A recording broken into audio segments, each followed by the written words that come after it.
In this video, I'm going to show you how to install an AGB Polaris magnetic Euro lock. First of all, I've got the handle height, so if that's the bottom of the door, handle's there, and I've marked the centre of the lock. Now, my templates work off the centre line. I've also got a centre line here, which I'm going to place on the door and line it up right on that mark. Plane, put it in position.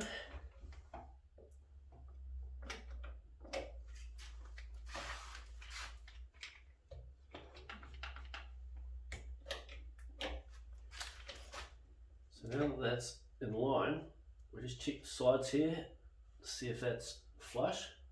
So that's how we centre it. So that's in a good position. That's tight. So now that that's flush and in place, we need to centre the top plate using this centre gauge here. So for a 34mm door, we're going to find the 17 mark, which is already in position. And when we put the first plate in, which is the face plate, that'll be centered on the door now. That's perfect.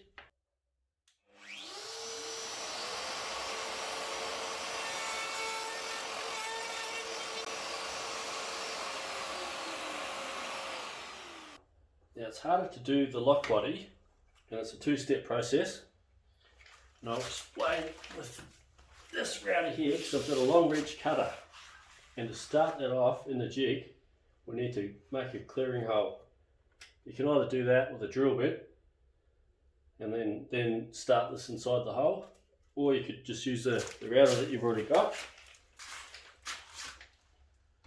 Only cutting in the middle so you don't take off anywhere you're not meant to. So if that was a setting there, I'll just go to the next one down, which is there.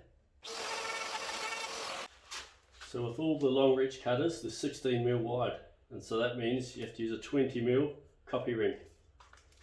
And that won't work on the face template. So this is the body template, which works on a 20mm copy ring. Be careful, don't use a 16 one in here or else you'll cut too much off. Then we're going to start this up inside the hole that I just created. So I've got clearance now, so it's safe to start it up.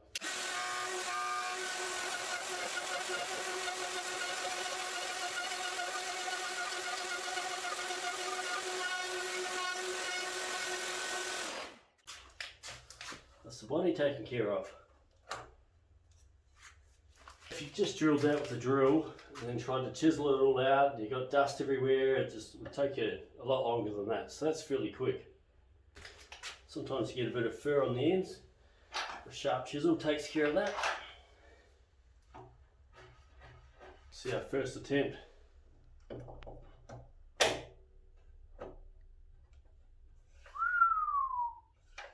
That's the perfect cut.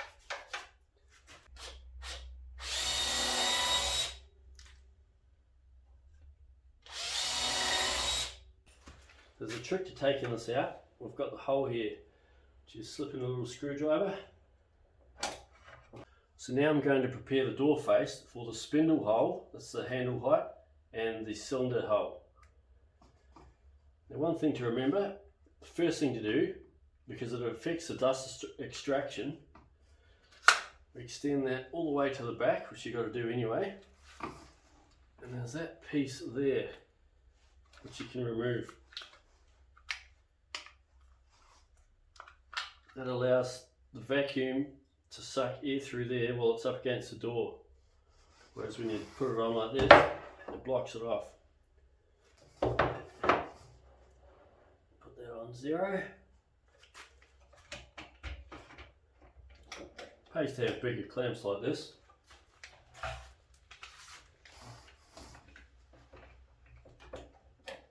So now that that's in position, the next thing we want to check is the back set for the lock. Back set we're working to is 50. It's the European lock.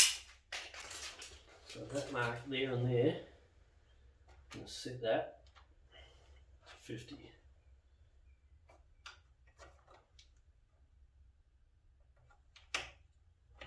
Got to remember to get this the right way around.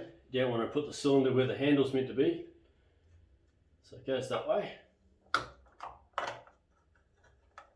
Still works with a 16mm copy ring and the 12mm cutter. I want to check the depth first so I don't plunge too deep. So really, that sitting there is enough to go as far as we want to go. Feels a bit freaky, but you can't go through the door.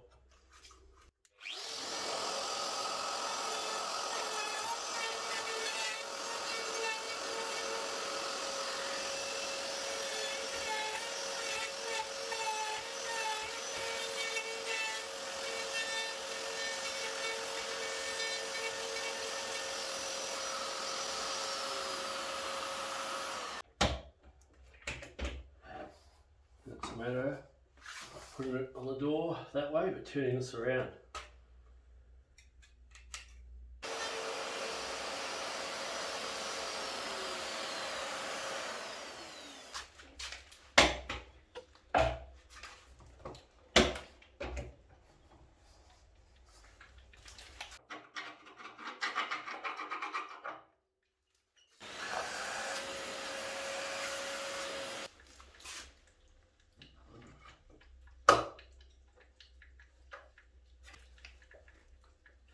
Very accurate. Definitely beats using the spade bit. A little bit there. Screw mode.